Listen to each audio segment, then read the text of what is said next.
Welcome back to episode 6 of my Soup of the Week series, where every Thursday night at 7 PM I release a brand new soup recipe just for you. This week we're making a spiced butternut squash soup with coconut milk, and this is how you do it. Okay, so I'm going to start by preparing the butternut squash.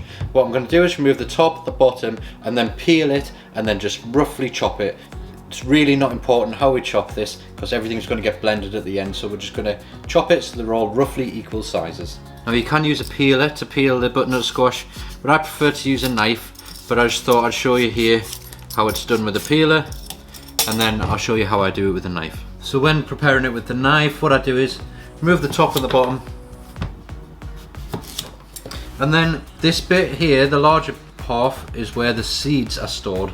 So I go just above there and I cut that in half, just like that.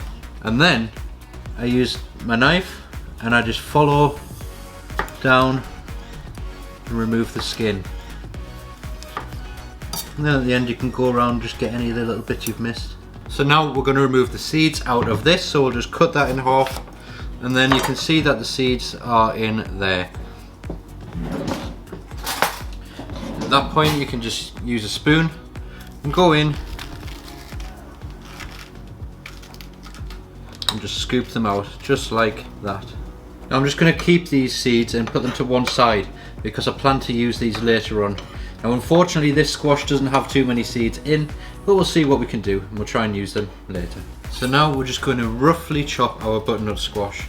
I'm going to cut it in half, then lay it flat side down, and then just cut it into 1 centimeter ish slices, and that'll do for me. I'm not too fussy about how we're going to cut this. And with this one, because it's got the cavity there, we'll just literally go straight down into the 1 centimeter slices.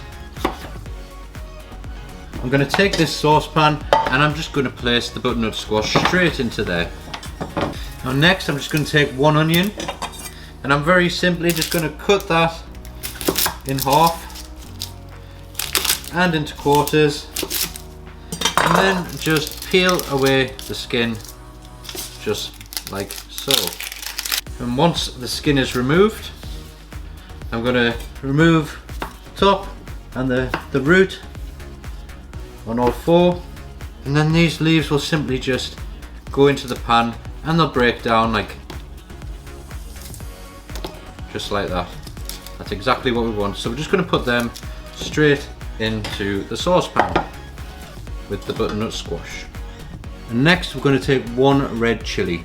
Now it's up to you at this point. If you want it really spicy, you can leave the seeds in, or of course you can remove the seeds, but I'm going to leave the seeds in, and all I'm going to do is remove the top again and then cut this into 4 with the seeds intact, and then just pop that into the pan as well. So next I'm going to take 3 cloves of garlic and I'm just going to crush them, remove the skins, and then place them into the pan. So now we're just going to take a 2 centimeter piece of fresh ginger and peel it. So the best way I find to do that is to take the normal teaspoon and then just pull down, and it removes the skin without removing too much of the flesh, so you're not really getting much wastage when you do it like this. Now you can see it's just coming off. I'm just going to roughly slice that up and place that into the pan with the rest of the ingredients. Okay, so now I'm just going to place this onto the hob, and then we're going to add in 400 ml of coconut milk, followed by 600 ml of water. We're then going to season generously with a big pinch of salt and a few grinds of black pepper.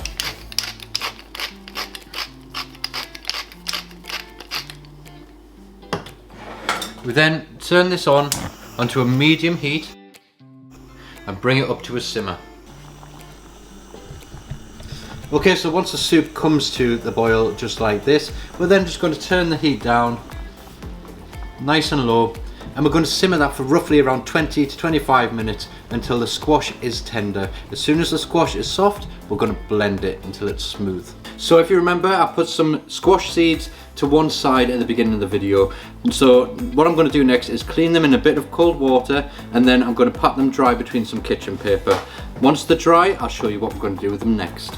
So now I'm going to place the seeds into a little dish here.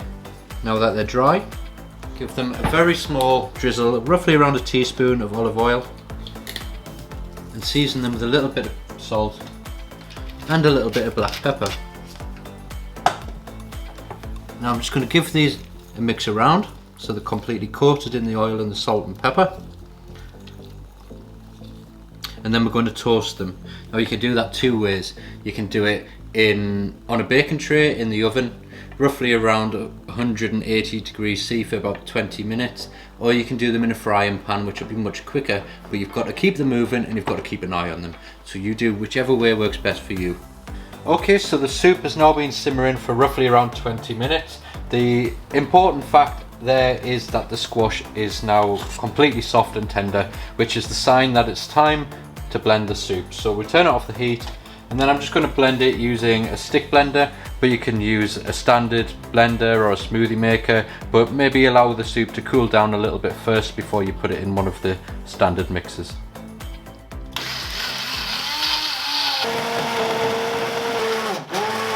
Okay, so the next thing I'm going to do is squeeze in the juice of one lime. So now I'll just stir that lime juice in, and then we need to taste it, and that's to check the seasoning. Wow, that lime juice has really lifted the flavour, but it does need a bit more salt, so I'm going to go in with a little pinch and a little bit of pepper, but there's actually quite a quick kick there from the chilli, so we don't want to add too much extra pepper in there. Okay, to serve, we're just going to ladle into the bowl.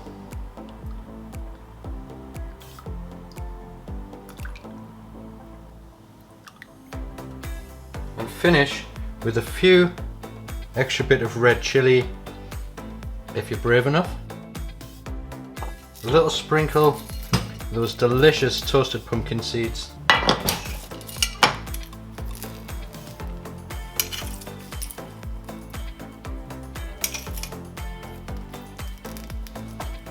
And then just finish it with some greenery of your choice.